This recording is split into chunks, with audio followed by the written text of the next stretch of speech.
Welcome to Lola Adventure. Please like, share, and subscribe. Hello guys! Andito na naman ako, ang inyong lola. Magluluto po ako ng paborito ng ating kababayang Pinoy. Ano ba yung Tagalog ko na yun? Hugasan ko po itong gulay para sa ating pansit. Dito po sa Japan, pwede po bumili ng mixed vegetables na pwedeng ihalo sa pansit. Hindi mo lang kailangan maghihiwa. Madali na lang po ang pagluluto ng ating pansit.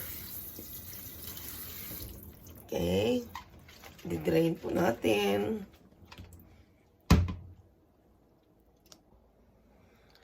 Ito po ang ating bawang. Slice bawang, slice sibuyas, slice onions. Makulit po ang lola. At slice chicken na ang dami po, no? Mayaman sa sahog sa pansit.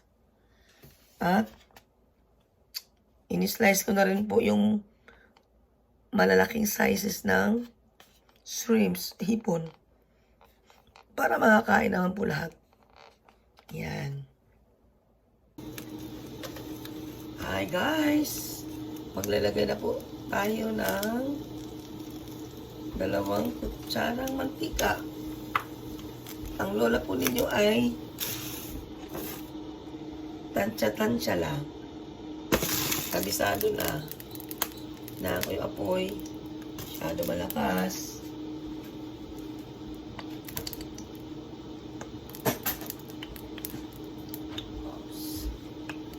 Sorry, naiwanan kayo sandali. Igigisa na ang ating bawang. Wow, tumatalsik. Hinaan. Masyadong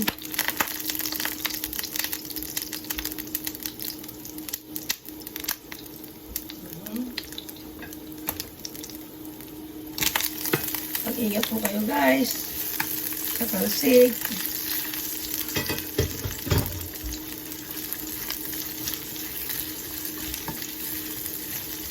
Ayan.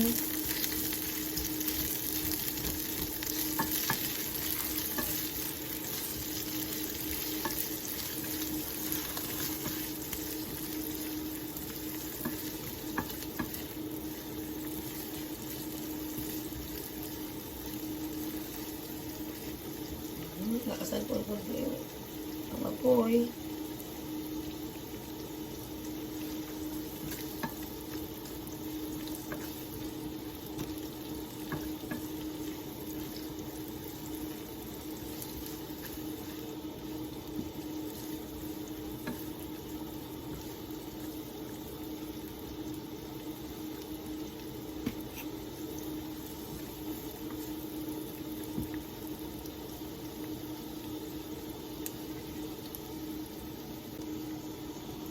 Ayan, ilagay na po natin ang hipon. Medyo mabagal ang ating apoy.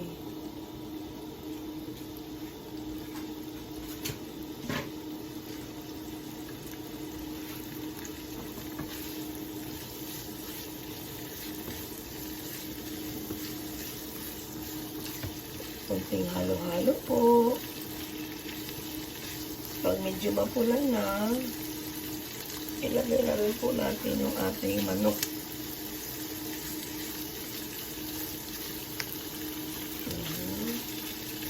Medyo masyado pong nakalaki ang slices.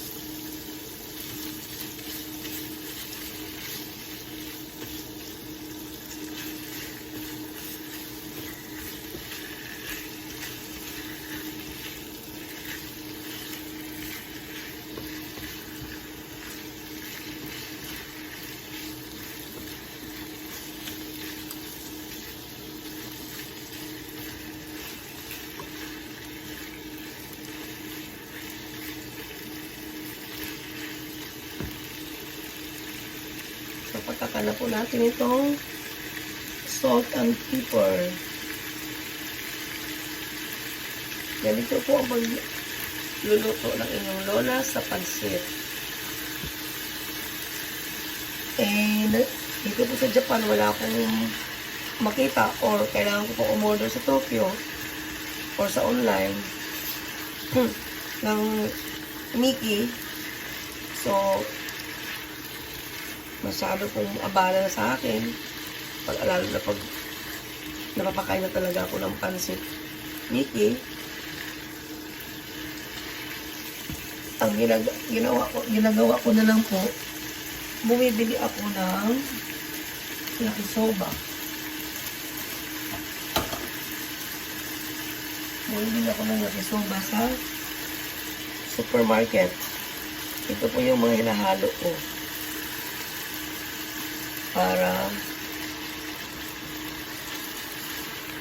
para kapalit ng Mickey.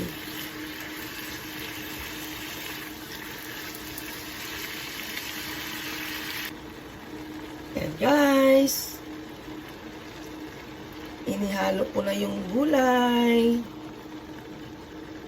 Ganito po, ibinubukod ko po ang pagluluto ng gulay at ng pansit Mickey. Papakita ko po sa inyo. Alam ko marami rin nakakaalam sa ganitong paraan. Share ko lang din itong aking pacham pansit.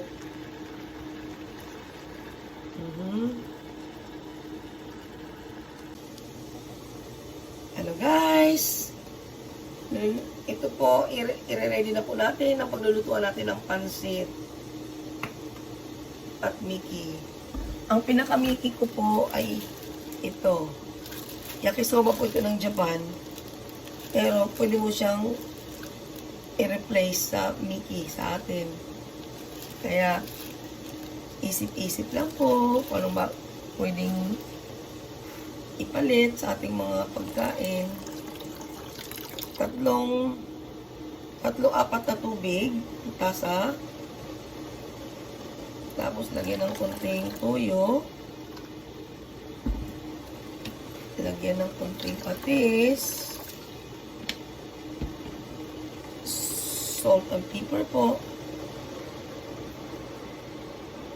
At syempre, hindi po mawawala ang mantika. Tansya-tansya lang po.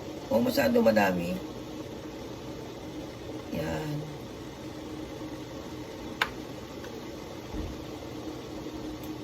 Ayan ang ating pagluluto ng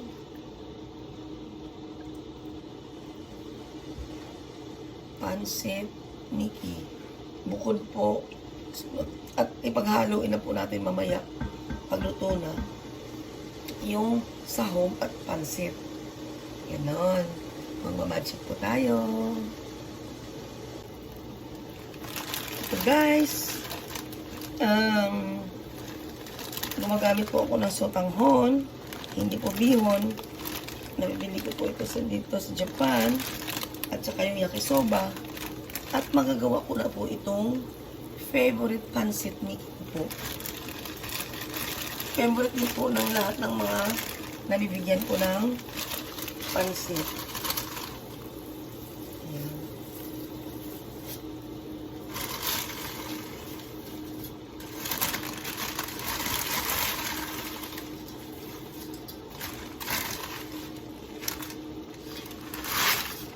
Ubusin na natin.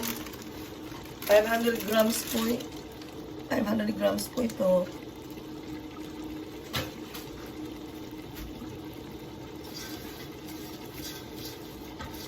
Tapos, nalutuin natin dito. Gamit natin ang tong. Mas maganda po kung mahaba yung tong.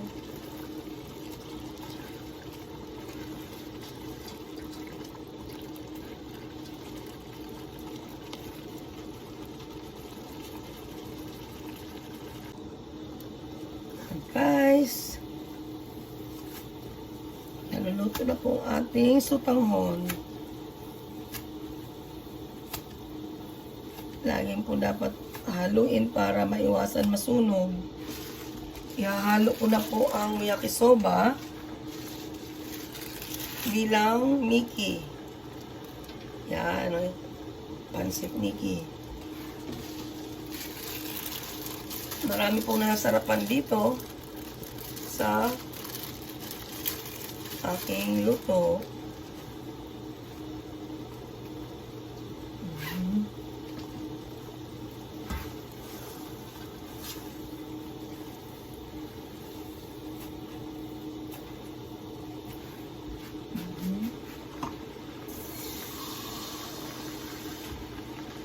Dagdagan po natin ng konting tubig para sa Mickey.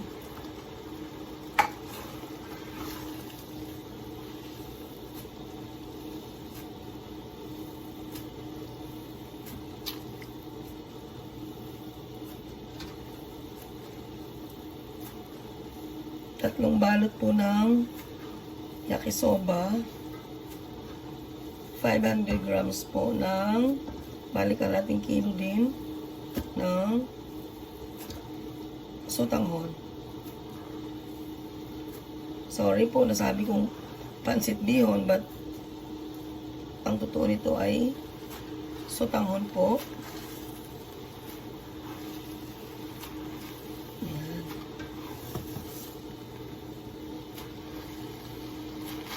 Ganyan lang po. Consistent lang halo para huwag masunog at maging maganda ang ng Mickey. Yakisoba pala. Nagawa tayo na ngayon ng magmamagic tayo ng pansit bihong Mickey. Tama ba yun, guys?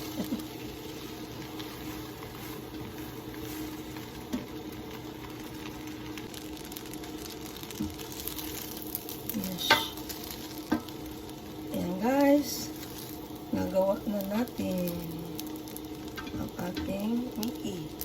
Ihahaluan na po natin ngayon ng ginawa natin kaninang ginisang gulay at hipon na manok. Ayan po.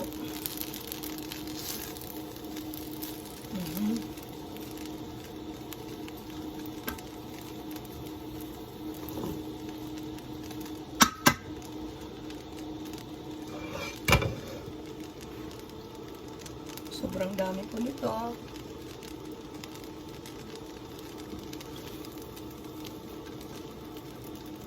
Ayan. Pansit-pansit tayo dyan.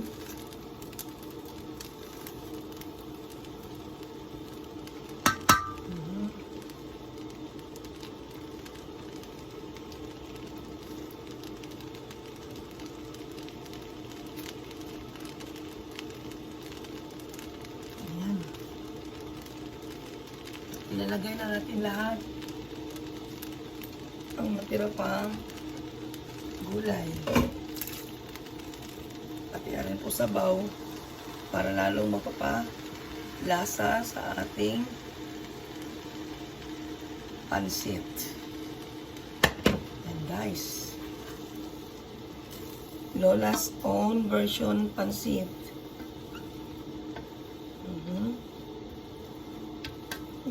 Sarap.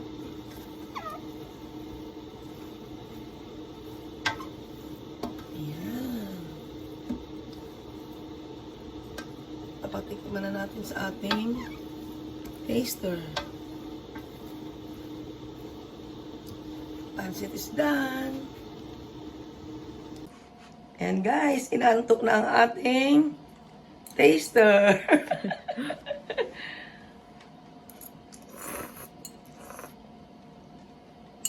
Okay ba? Masarap? Sarap. Okay lang yung lasa? Apong sarap. Okay. Thanks for watching.